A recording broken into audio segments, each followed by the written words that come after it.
bandeko balandi nyonso ya Jeannette Dega a toza boyo mona bino moko to ali boso ya UNC parti cher ya Vital Kamerhe o aza président na bango bazole la tisiko bazana posa ya Vital Kamerhe o azali président national ya UNC azala libanda yango moni ba militant ya UNC bazo déclarer lelo pe to mona eza marche do sala matina prison boko mona ngo bino mona suka ndeto relaxa bino marche ko sala mati liboso a prison bazo senga libération ya président national Vital Kamerhe ah siko to zo ba réaction ya moko na moko bozo mona boto mtape sa point de vue na ye ndenge bazole la tisiko président na bango azala libanda yango tozwi mutu moko ya UNC alinga lobby liboso ya parti oza nani militant ya UNC soza likambo koloba par rapport à journal lelo. Oui, nazali au cadre ya parti Union pour la Nation Congolaise INC ya honorable Vital Kamerhe.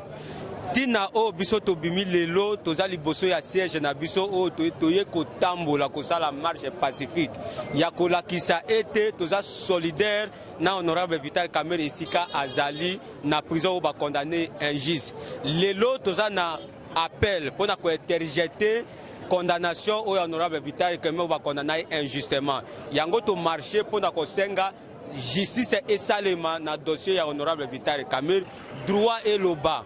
Les dossiers de l'honorable Vital Kamerhe est vide.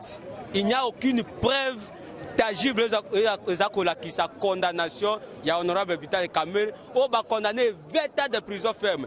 Depuis sa naissance, il n'a jamais été condamné. Comment voulez-vous condamner quelqu'un qui n'a jamais été condamné depuis sa naissance en 20 ans de une peine maximale?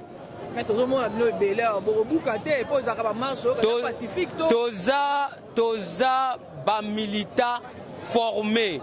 Toza ba militants civilisés, toza INC za parti politique za kotosa ba institution ya mboka yebi droit, toza ko sala marche pacifique, toko buka eloko ya mutute, toko simba eloko ya mutute, toko buka te, toko beta mutute, marche eza pacifique, biso toza kotosa mibeko ya mboka.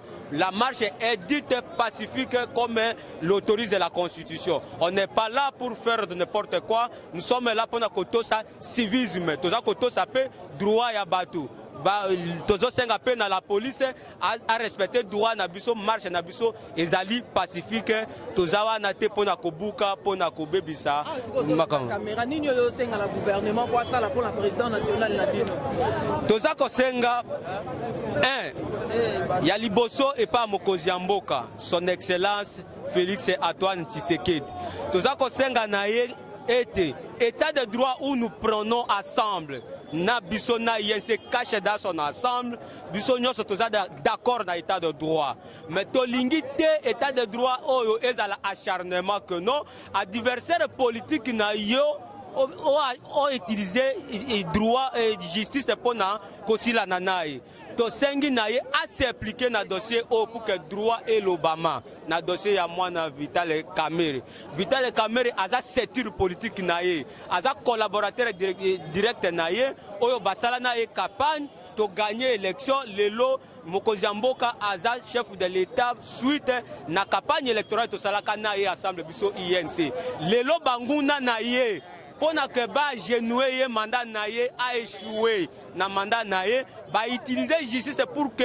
collaborateur naie direct azala na prison pour que ba malembe ba kangaye ba ti aye catch asala musala malamu te pona peuple congolais pour que mandat oyo eleka tala madame depuis moi na mboka Vital Kamerhe qui est na prison tala classe politique ndenge e kabani dans la classe politique, baokoka kosala musala na intérêt ya peuple te. Koswa na epai oya lobby boye, oya finga chef de l'état boye, oya sala boye. Yango omoni biso toza ko senga na chef de l'état a s'appliquer na dossier honorable Vital Kamerhe abima aya kosala musala pembeni na epo na intérêt ya peuple congolais. Et là toza ko senga na que droit et l'Obama. Tolingi acharnement politique te. D'où que ça vienne. Gouvernement yokiyo bandeko balandi tosuki wana te to relaxa no ba mususo bazape na posa koloba ba militant baza ebele bonjour ndeko bonjour tozomona bino liboso ya parti politique ya président national Vital Kamerhe eli koloba nini Bon, lelo ezali mokolo oyo ba association et mouvement ya UNC na kati ya UNC eza marche te que na o UNC a organisé eza ba mouvement ba association oyo ba soutenaka Vital Kamerhe ne basanganaki na mokolo na lelo ba yobete to kende ko réclamer na nzela ya balabala na voie oyo ezali voie pacifique na nzela ya balabala ba réclamer liberté, il y a président national, il y a UNC Vital Kamerhe. Oyo kangami injustement, on a intérêt, il y a égoïste, oyo ba gérer pouvoir oyo pendant 18 ans, dans les autres camps, oyo ba yé jusqu'à présent, bazo mekapé ko tâtonner pour na ko diriger mboko abiso Congo. Bino lelo boko buka te, po to mona ba marche lelo comment ko buka ko panzana ko piller. Donc bino za pacifique. Kamerhe c'est un homme pacifique. Babenga kaina nous pacificateur. Et l'association oyo ezali lelo na UNC bazape na idéologie ya Vital Kamerhe. Biso tokosa la marche te lokola ba voyou, babengi na nzela pona ko kende ko yiba, ko kende ko piller, pona ko bebisa oyo biso oyo peuple congolais to construire pona intérêt ya biso peuple congolais. Donc biso marche na biso ya lelo l'association to ko bima na nzela pona ko réclamer et non pona ko puka, pona ko bebisa ba bien ya public oyo eza pona biso nyonso. Télévision Jeannette Dega bazolanda balandi nyonso puis Jeannette Dega pesa message mo na gouvernement po bayoka donc ebeta vraiment matoi na bango bayoka pour na libération. Na repesa message na gouvernement d'abord pour na to basé dans la justice yango ne élevaka nation. Ce qui justice est commis na parti pris, donc c'est-à-dire quoi justice ezali susu malongate. Donc biso to sengi justice ezala équitable. Dossier ya Vital Kamerhe ezali suivi na monde entier. Ce qui bazo mona ke non bazali ko kate yango pona en faveur ya kamoko koto pona ko déstabiliser ka mususu. En tout cas bazali de ko bebisa image ya République démocratique du Congo oyo chef de l'État azo ganga butu na moi état de droit. Donc justice congolaise asala mosala nenge esengeli na ngambo ya bandeko na biso ya politique o tozana bango ya coalition na ngambo ya UDPS na ngambo ya FCC. En tout cas Vital Kamerhe azali homme. Donc au moins Vital Kamerhe na prison dans la classe politique ndenge comme la minute oyo. Ozo sentir que une crise politique est s'installer. Pourquoi? C'est parce que l'homme, le pacificateur, le pont de la politique congolaise n'est pas dans les affaires. Vous comprenez que notre classe politique, crise est installée. Donc, nous sommes entre nous sommes peuple congolais, Tolingana, Tolongola haine, tribal, Tolongola, donc qui nous thème à Mabé. Vital Kamerhe aza congolais, aza mwana mboka. Pourquoi qu'on tient en prison, innocent bon je tient en prison pour avoir intérêt na bino. Quand ndeto ebisa bino to suki si wana te. Tozo continuer kaka ko zo ba interview. Pe tozala na ndeko na biso kombo Karim Kakeba tomoni liboso ya parti politique UNC pe tomoni me bilambo eza ba prisonnier mais tomoni ona yango ndenge nini. Oui, merci pour le mutuna. Nazali Karim Kakeba moko ya ba communicateur et UNC et en même temps président ya ba jeune ya fédération ya Kalam. Oui, au tuninga bilambo ezali ya ba prisonnier au dans un moment on a UNC biso nyuso ba prisonnier politique ya régime actuel.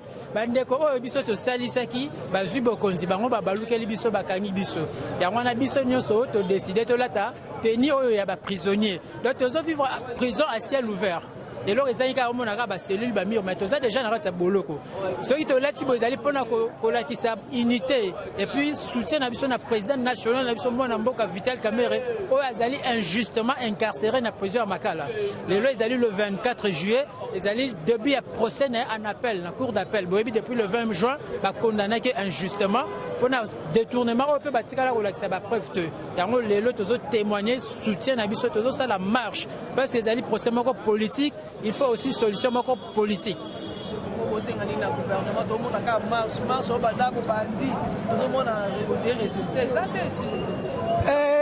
On dirait résultat zate madame Wana Mutolobi mais la politique va marcher contre ça. Et les lois qui chassent Salemi, le Bezaki Congo central les Zaki Rokoya. Bukavu les dès qui vous kolobaku tuté. Donc c'est pour dire que notre Vital Kamerhe n'est pas n'importe qui. Président Félix Aebi important c'est puis au poids à Vital Kamerhe. Donc bazo sala boba écarté na schéma ya 2023. Ya on lobby qui était makamo biso toti kamo boete. Comment bokangi si mutu? Et ça droit pénal maman. Aloba qui bien en droit pénal pièce contre pièce. Voilà qui s'en que naïba qui mbongo place tel. Mais tu comme on a ngote preuve exacte. Si aberrant comme on a professeur à Mounene et à droit, le col a donné Kaloubois a condamné Vital Kamerhe sans qu'on l'a dit ça. Bah preuve. Le président Lobaki a likamba belé. Voilà. Lobaki a Lobaki eza likamba mboka likamba belé. Et puis à Lobaki en ok. Awa, ce n'est pas moi qui ai visé. Mais c'est le chef de l'État qui est visé. Mais les lois n'ont pas la dernièrement à Kanchach. Place la maison préfabriquée à Nezali. Missa les a stoppés. République est bénéficiée nani. Justice est bénéficiée. Et des bisons nanini. Au Lebatika, mais c'est Jamala Salam Sala Naye. Les militaires Bazobanda. Mais étiquette bongo inachevé. Oh, mbongo bimi. Ba conteneur est quand même na Lobito, na Matadi, na Goma, na Nanini, na Dar es Salaam. Bambongo ane bimaki. Banani ba bénéficier non. Na botika mutu asala musala. Et puis même tribunal et ça quitte na monsieur Blattner, DG à Safricas. Même tribunal est condamné DG à Sokok. Il y a office de route et puis il y a Foner. Na bani numéro il y a 3 ans et quelque chose. Mais Vital Kamerhe va passer 20 ans. Acharnement, procès politique. Il y a un abisso lelo, bana INC tozali banda tozo sala marche. Il faut que ça comme à niveau de chef de l'État et que on a quand ils sont alliés de taille naé. Et puis bakoki ko condamner mututé sans preuve, Donc but il y a des marches na biso, il y a on a ko déclarer ko senga acquittement il y a Vital Kamerhe. OK, merci beaucoup. Bandeko bomoni bino moko balobi UNC babi bango nyoso bazana kati ya prison. Ezaka avec te poto comprendre monde bango na ba tenir à prison, le roi ba prisonnier, mais babi bango nyoso le roi bakangi président national na bango, bango be baza ba prisonnier ti lelo. Mais to éviter à suivre.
Jusqu'à preuve du contraire, Il est le directeur.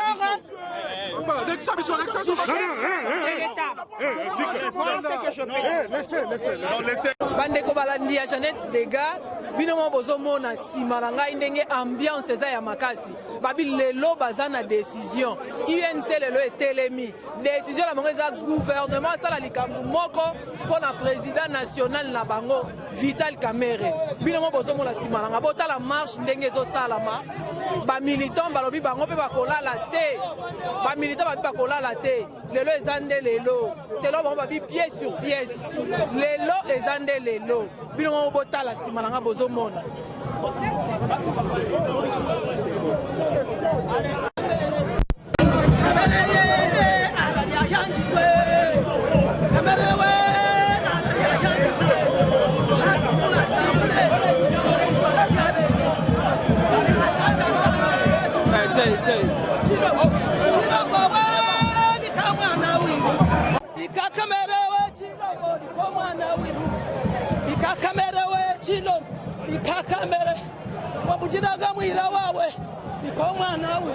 bolanda bino mo bozomona bomoni animation Jeannette Dega bino mo botala animation bazolela balobi président national na bango il faut azala libanda décision bomona bino mo baanimation banzembu ndenge ezo baocrée banzembu sur place banzembu ezosalama bomona bino mo badanse balobi lelo nde lelo selon bango babi pièce sur pièce lelo président na bango gouvernement atala likambo oyo justice ekata likambo oyo justice ya Congo ekata makambo babi lelo nde makambo président na bango bazala mposa libération ya VK Vital Kamerhe azala libanda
animation toi siko na sayo tozokende toza ko se diriger vers Molar awa animation ekomi susu ya makasi bino ozomona ndenge population pe parti politique ya UNC eza mobilisé balobi bakofanda lisusu te marche sur marche bakotambola po ba libérer président national na bango babengi na kombo ya Vital Kamerhe.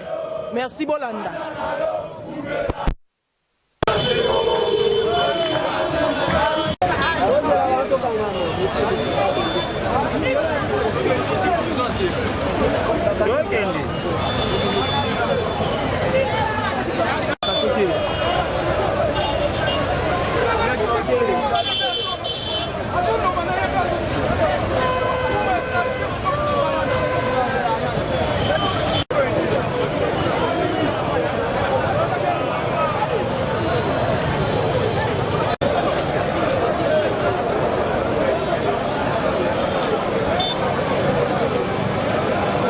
manifestation touche presque à sa fin. Ouais. La police ne veut pas que le peuple puisse accéder à l'avenue de libération jusqu'à la prison de Makala. Mais est-ce que nous pouvons avoir le mot de la fin de cette grande mobilisation et cette manifestation de la population quinoise? Merci beaucoup. Moi, c'est M. Claude Moulamba. Je fais partie de vos humbles serviteurs qui se sont battus jour et nuit pour la réussite de cette journée. Je vais commencer par une petite mise au point. Dans la lettre que nous avons adressée aux autorités, la destination n'était pas la prison de Makala. Nous sommes l'INC, le parti de Vital Kamerhe, les pacificateurs. Nous sommes pacifistes et respectueux des institutions du pays. Dans la lettre adressée aux autorités, le point de chute, c'était le rond-point Bandal ici. Ça, c'est une mise au point très importante. Et à ce niveau, nous en profitons au nom de tous les organisateurs. Je vais citer ici personnellement le CGA Léon, Ngoua, je cite Toutoumani Kisombe, je cite l'honorable Berthe qui nous a beaucoup aidés, puisque nous avons fait ceci avec nos maigres moyens. Au regard de la léthargie qui a caractérisé le parti depuis l'affaire 15 millions, on a invité le président national Vital Kamerhe pour l'arrêter. Il n'y a eu aucune réaction. Il a été condamné pour 20 ans, aucune réaction. Et là, nous nous dirigeons tout droit vers l'appel. C'est comme ça que le Camériste, ensemble avec toutes les associations caméristes, que nous remercions beaucoup aujourd'hui, nous sommes dit nous ne pouvons pas croiser les bras, nous nous mettons debout pour, manifester notre attachement, notre amour, notre abnégation envers M. Vital Kamerhe.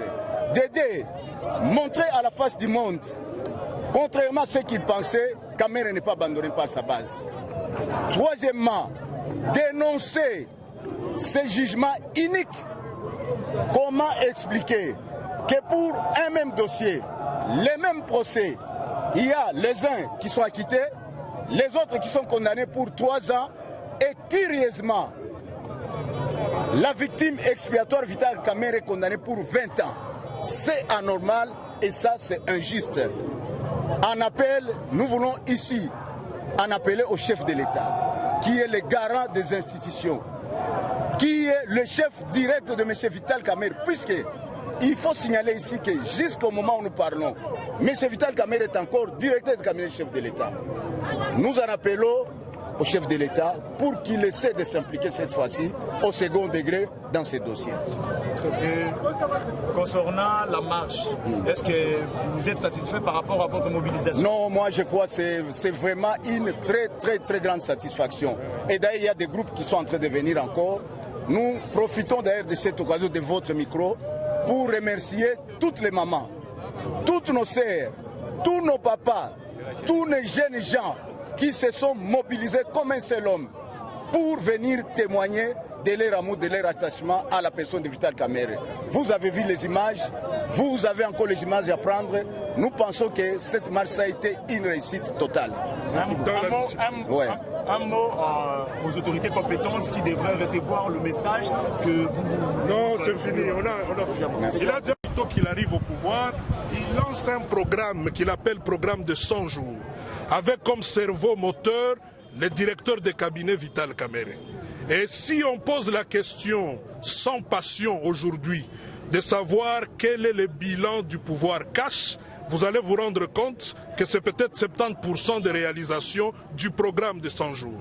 Et là, je cite la gratuité de l'enseignement et toutes les infrastructures qui sont en train d'être mises en place. Et donc, aujourd'hui, je demande qu'on ouvre grandement l'œil et le bon, surtout à nous de cash. L'ennemi du peuple congolais n'a pas voulu voir ce programme aller jusqu'au bout. C'est insensé. Comment on peut avoir des maisons des militaires et des policiers abandonnées à Kantchach? Le monsieur a placé plus de 250 maisons sur les 300. Et aujourd'hui, Nyonso et Bimi Bamatiti, et donc il y a même d'autres maisons qui sont bloquées dans le port. Ça profite à qui? alors que ce sont des maisons qui pouvaient profiter et aux policiers et aux militaires. Et tout ça, c'est pour nuire au président de la République. Et donc le message, c'était de demander au chef de l'État, qui est le garant de toutes les institutions, surtout aussi la justice, que le procès qui vient de commencer au second degré, qu'il puisse ouvrir un œil et qu'il se rassure que la justice sera dite et que les choses vont se faire dans le respect des règles de l'art. Et nous voulons très rapidement revoir notre président national, Vital Kamerhe, directeur de cabinet du président de la République, j'insiste, en liberté parce que sa place n'est pas en prison. Oui. Comment ? Mais bien sûr, nous croyons à la justice de notre pays et nous sommes ensemble avec le président de la République. Il ne faut pas oublier que Vital Kamerhe, c'est l'allié principal du chef de l'État. Ils ont été à Genève, ils sont allés à Nairobi, ils ont mis en place les tickets gagnants. Vite, ils sont arrivés ici. Il y a des ennemis qui ne veulent pas le voir ensemble. Donc ça, il ne faut pas oublier. L'état de droit, nous soutenons parce que c'est notre pouvoir. La justice, nous la soutenons et nous y croyons. Et voilà pourquoi nous disons, Vital Kamerhe étant en prison, il faudrait que très rapidement, cette justice puisse montrer à la face du monde. Parce que déjà, les gens n'ont pas compris. Lors du procès, il n'y avait aucune preuve qui montrait l'implication de Vital Kamerhe dans le détournement des deniers publics. Et donc au second degré, il faudrait que très rapidement, son innocence puisse être prouvée et que ce dernier puisse recouvrer sa liberté et continuer à travailler pour l'intérêt de la République démocratique du Congo, comme il l'a toujours fait depuis plusieurs années. C'est nous qui vous remercions. balandi nyonso ya Jeannette Dega télévision topesi bino mbote pe lelo tokomi na bomoni totamboli na UNC Mobimba totamboli na bango na marche oyo ti na rond-point Mola siko tokomi na suka ya marche oyo toasiko de retour na siège na parti ya UNC bino mo ozomona ndenge to lembi to tamboli mais siko toyebi ke ba cri wana esi ebeta mitina matoi ya na justice ya RDC bayoki pe toyebi ke na souk na sima makambo oyo quelque chose ekosalama pe tosengi na bino bo s'abonner massivement na Jeannette Dega télévision tokozanga te kopesa nusu ba news ba information ya kafu boko sepela nango pe topesi mbote sika azali Maman Jeannette depuis Paris azoyo kabiso pe talaka bana nokoto bazo sala musala tozolela topesi su mbote na coordonnateur Luzayadio esika azali ba mbote belé bye.